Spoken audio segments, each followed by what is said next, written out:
আসসালামু আলাইকুম। আজ থেকে ২ বছর আগে আমি লেখালেখি করেছিলাম বর্তমান শিক্ষা ব্যবস্থার ত্রুটিপূর্ণ পদ্ধতি নিয়ে। এই পদ্ধতিতে যেই ছেলেমেয়েগুলো পড়াশোনা করছে এবং তারা বেড়ে উঠছে যেই শিক্ষা ব্যবস্থার মাধ্যমে, এই শিক্ষা ব্যবস্থার মাধ্যমে তারা অনেকগুলো বইপত্র ঘাটাঘাটি করে কি শিখছে সেটা জানি না। তবে তাদের যে আসলে নৈতিক উন্নতি ঘটছে না এটা পরিষ্কার।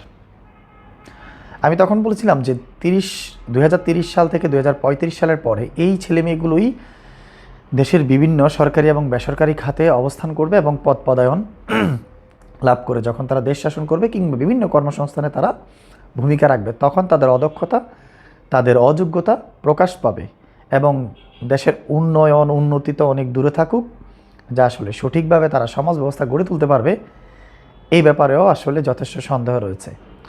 তো ২০৩০-৩৫ তো অনেক দূরের কথা, এত দ্রুত শিক্ষা ব্যবস্থার ত্রুটিপূর্ণ শিক্ষা ব্যবস্থার ফলাফল আমরা ভোগ করবো এটা কখনোই আমরা কল্পনা করি নাই। গত ৪-৫ দিনে দেশে যা ঘটে গেছে এটা আসলে কল্পনাতীত। এটা একটা অ্যালার্মিং। কবি নজরুল সোহরাওয়ার্দী কলেজ, ডক্টর মাহবুবুর রহমান মোল্লা কলেজ, এই শিক্ষার্থী ৩ কলেজের শিক্ষার্থীর মধ্যে দিয়ে ন্যায় অন্যায় নৈতিকতা কিংবা প্রয়োজন অপ্রয়োজন এগুলো সব বাদ দিয়ে তাদের যে আচরণ এটাকে যদি আমরা বিশ্লেষণ করি, এটা আসলে সত্যি আতঙ্কিত হওয়ার মতো এবং বিপজ্জনক প্রজন্মের মধ্য দিয়ে দেশ এগিয়ে যাচ্ছে। একটা দেশের শান্তি শৃঙ্খলা নির্ভর করে ওই দেশ অথবা ওই সমাজের মানুষের ভিতরে নৈতিকতাবোধ বা বিবেকবোধ কতটা শক্তিশালী। আইন শৃঙ্খলা বাহিনী কখনোই একটা আইন স্থিতিশীল বা শৃঙ্খলা স্থিতিশীল রাখতে পারে না যতক্ষণ না পর্যন্ত ওই দেশের মানুষের মধ্যে আইন সম্পর্কে সচেতনতা কিংবা নৈতিকতা বোধ, মূল্যবোধ এই বিষয়গুলো যদি শক্তিশালী না থাকে। আমাদের যে প্রজন্ম বর্তমানে ২০০৫ সালের পরে যারা জন্মগ্রহণ করেছে, যারা ২০১২-১৩ সালে যারা একাডেমিক শিক্ষা লাভ করা শুরু করে দিয়েছে, বর্তমানে তাদের অবস্থান কেউ ম্যাট্রিক পাস করেছে, কেউ ইন্টারমিডিয়েট পাস করেছে, কেউ সেই ইউনিভার্সিটি লেভেলে ভর্তি হয়েছে। এদের যে এগ্রেসিভনেস, যে আক্রমণাত্মক মনোভাব, এদের যে অধৈর্যের প্রমাণ, সামান্য কথা কাটাকাটি নিয়ে মানুষকে মেরে ফেলার মতো যে অদম্য সাহস, এই সাহসের যেমন ইতিবাচক দিক রয়েছে, এই সাহসের নেতিবাচক দিকও রয়েছে। সাহসিকতা যদি ধৈর্যের সাথে সমন্বয় করা না হয়, ওই সাহসিকতা সব কিছু ধ্বংস করে দেয়।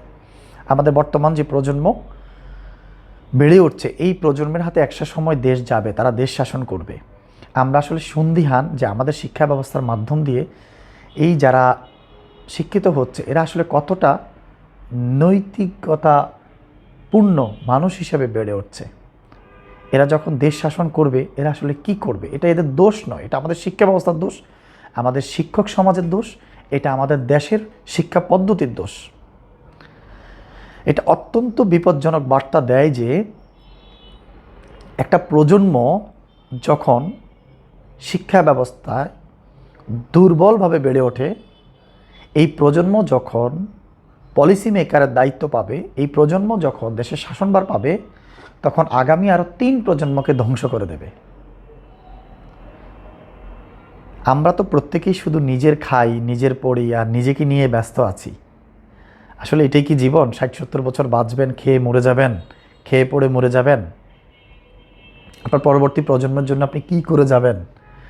পরবর্তী প্রজন্মের জন্য পৃথিবীর পরিবেশটা কেমন রেখে যাবেন? এর উপর নির্ভর করবে আসলে ইতিহাসে আপনার অবস্থান কী থাকবে। আমরা যেমন আমাদের বংশ পরম্পরাকে স্মরণ করি, এখন পর্যন্ত আমরা আমাদের বংশ পরম্পরায় তাদের যে রীতিনীতি ছিল আমরা এগুলোকে মিস করি, যে তাদের পদ্ধতিগুলো এতটাই শক্তিশালী ছিল যা সমাজকে শান্তি শৃঙ্খলা বজায় রাখতে ভূমিকা রাখে।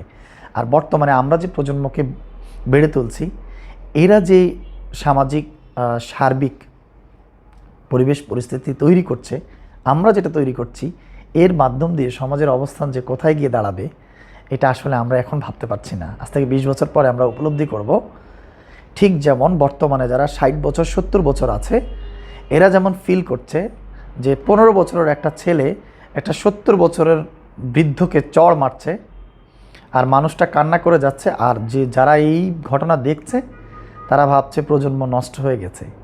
ঠিক এই প্রজন্মই আমরা যখন বৃদ্ধ হব, এই প্রজন্মই আমাদেরকে লাঞ্ছিত করবে, কারণ এর ফলাফল আমরাই তাদেরকে এইভাবে বেড়ে তুলছি। এটা তাদের দোষ নয়।